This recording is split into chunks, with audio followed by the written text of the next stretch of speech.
Hello, Flourish girls. Today we are going to hear from a great friend of mine on a topic that's super important and I know will resonate with a lot of us, which is singleness.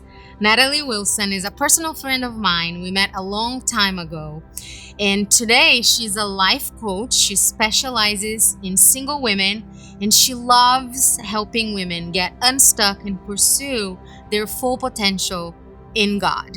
So Natalie, I'm going to let you share a little bit of your story with us and then we'll jump in and hopefully we're going to encourage our Flourish women around this topic.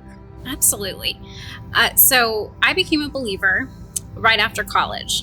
And at the age of 22, when I was dating a non-believer. I broke up with him and I started to date Christian men. At that point, fast forward to about 27, 28 years old, I was really serious with a Christian guy and my heart was broken. We broke up. At that point, I started questioning the Lord. I started wondering, maybe it wasn't in his plans for me to get married. I questioned if I understood how to discern God's will. Right. I questioned whether or not I was even worthy of a Christian man. Like maybe my past was too much. And I started veering off what I really knew was God's best for me. I started dating guys who would say the right things, but not do the right things, if you know what I mean. Yeah. And then I started making poor dating decisions and then poor life decisions. I started deciding maybe I shouldn't buy a house because what if I get married? Maybe I shouldn't live overseas because I don't want to miss my chance of meeting a guy. Maybe I shouldn't pursue a degree because I should be busy dating. And I just started making some poor life decisions. That was around 29 and it didn't end until about 34. I spent about 5 years just really being miserable in my career. I was a teacher and I was unhappy and I felt lost. I felt lost because I wasn't married, because I wasn't in a position that I really liked in my career. I felt lonely because I wasn't married and I felt left behind. Like all my friends were moving on. It felt like they were moving on and winning at life and I wasn't. So at that point, I had been going to a therapist for a while and I started questioning why I had never really allowed God to set up camp in my mind. And the reason why that stuck with me is because I knew I had asked God and invited God to hang out in my heart way back when I was 22. But at the age of 34, I realized I was spinning in a lot of confusion and a lot of poor decisions and being miserable. So I sought after God, asking for him to help me with my mindset. I read scripture, I meditated, I read books, and eventually I found a life coach.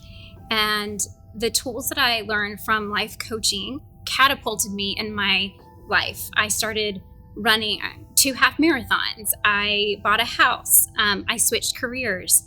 And after about 1.5 years of that, I thought, why don't I apply these to my love life? And at that point, 6 months later, I was able to meet my husband, now husband, and we got married when I was the age of 37. So fast forward to now, that's why I love working with singles, because I understand so much of their story. There's probably not a story out there that I cannot relate to or resonate with, and have so much experience with it. But I also know what's happening behind the scenes and inside their brains to help them kind of shake things up. And so my drive now is to help women, not that it was a mistake that I got married at 37, but to help them see how they can live their life differently as a single woman and to pursue finding love. Oh, that's so beautiful and so inspiring. Oh, thanks. What would you say are the key, like the most helpful tips you share with them? Basically, talk a little bit about how do you help them to move from this place like you did and, change seats in life. Yes. So the biggest thing that I do with my clients is allow them to see see snapshots of the patterns of their thinking that are creating the emotions and the behaviors that they keep doing in life. So even if it's in their career or with their families, with friends, with and in relationships and dating, they usually have some kind of pattern. Most of us aren't aware of our patterns. We just do them because they seem so natural and normal. Right. So that's what I slow them down to help them see.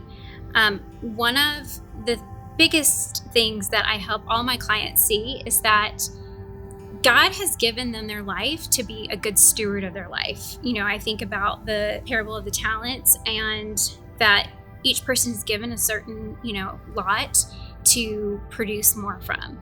And I think in a lot of the Christian culture, a lot of women think that when it comes to dating, that they should wait on God.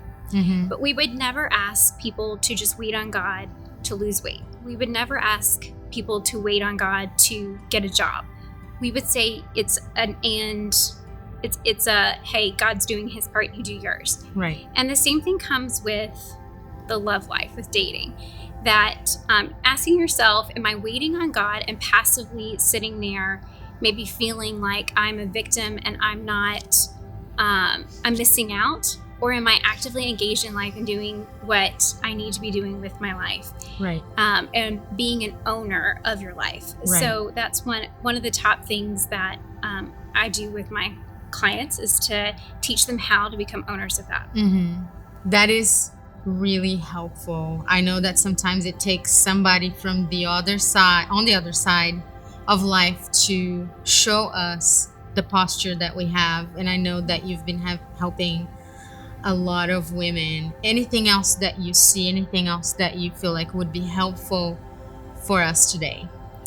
Yes, I definitely want to encourage all women, single or not, to not just focus on, is what you're saying helpful? A lot of times we talk about being careful with your words, and are your words helpful or hurtful? I want to caution you and encourage you to look at your thoughts and ask yourself, are you choosing thoughts that are helpful or hurtful to yourself? Because those thoughts that I'm doing it wrong, that I'm being left out, that I'm missing out, that I'm going to die alone, which is what our brains can do, those are not helpful thoughts. They don't allow you to show up and be the kind of woman that God has created you to be. And so that's the first, and I think the most important thing, is for you to start being aware of your thoughts and asking that question. And then the last one is really asking for advice. Are you choosing to ask for advice and help from mentors, from therapists, from coaches? Or are you choosing to do the same things over and over again and not realizing that the result will keep being the same if you don't ask for help? And so I really want to encourage that one. It says in Proverbs that, a wise man is a person who asks for advice. And I think too many times we get caught up with, when it comes to love, it's very vulnerable and it feels very shameful to ask for advice in those areas. But there's no shame in it at all. Mm-hmm. And we want to connect with each other and lift each other up and support each other with that. So that would be my last tip. That's awesome. Thank you so much, Natalie, for sharing these precious tips with us. I really hope that this will be helpful to you. This topic of singleness is within our big topic of kinship and relationships. And one of the biggest goals that God did have for us in humanity is that we would not be alone. So I'm really proud that you are a part of this Flourish community, that you are here with us. And I can't wait to see you guys again soon here at flourishmentor.com.